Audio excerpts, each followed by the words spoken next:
But Kim, I think we have our first roving reporter segment that we're going to hop over to right now.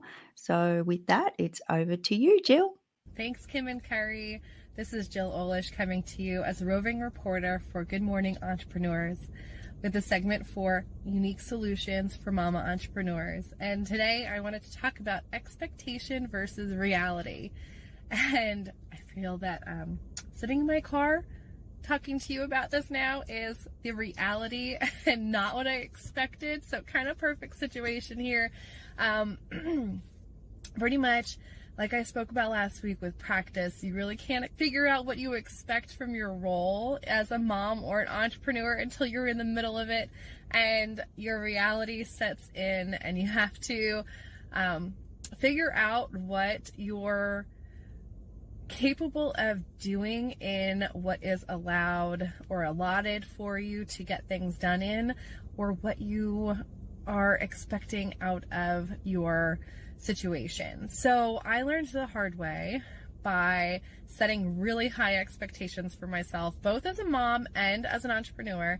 But one thing I realized is I never dreamt about it. I never planned out being an entrepreneur. I actually did not plan out being a mom at all. And I didn't have high expectations or any expectations at all until I was thrown into both. And then I learned, or I saw how other people did things, and I put their expectations as my own. And I figured out along the way, very early on, that my higher expectations for myself and for those around me that were a part of each role. So as a mom, I had really high expectations for not just by myself, but for my parents, for my husband, and for my son. And I had to make a change because it was just not where I thought I was going to be able to be with those expectations. And the same for entrepreneurship. I spent so much time right out the gate trying to figure it all out, where I created so much burnout that I needed to take a step back. And I had gotten some feedback while I was trying to put together some freebies, and I was using the phrase lower your expectations and was encouraged to use the phrase shift your expectations. Let that sink in, because I needed a minute to let that sink in myself.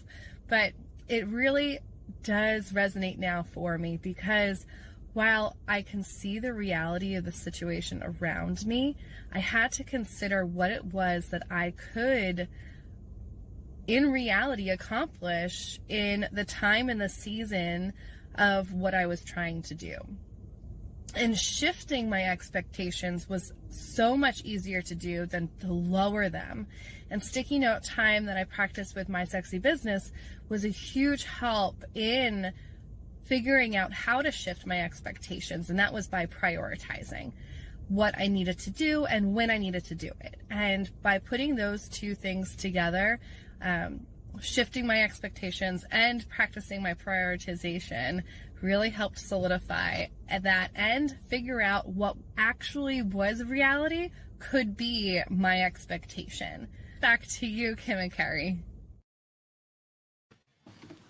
Thank you, Jill. Oh my goodness, coming to us from the car park. I love it. In translation, for all of us on this side of the world, it was a parking lot. Oh my goodness. I'm the translator, just so everybody knows. Yep.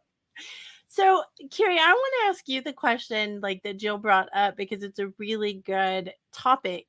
Have you ever had higher expectations and you needed to shift them because they didn't match what was realistic or reality?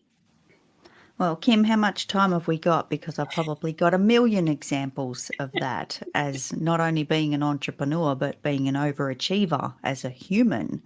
I think we can just do that second by second, moment by moment, can't we? Oh my goodness. Yes, we can, Carrie. And, flipping back to the beginning when we talked about the travel and the budget airline and all the things, my expectations were very high. on like the trip and how it was going to go and how I was going to save all this time, and I could go on and on with that as well. But the reality was that was not what I got.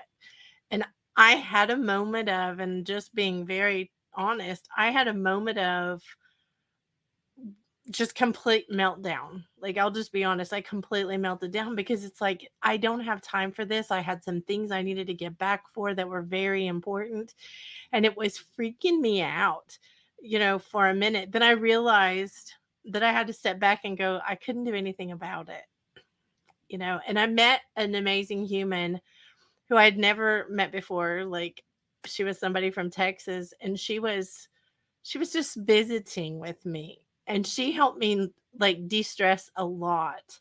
And I think what influence we have on other people around us for those expectations and those reality things. Definitely, Kim, and especially when the control is taken out of our hands, like that happens frequently as well. So we've kind of got to roll with it a little bit and shift our mindset in those moments, as Jill was saying as well.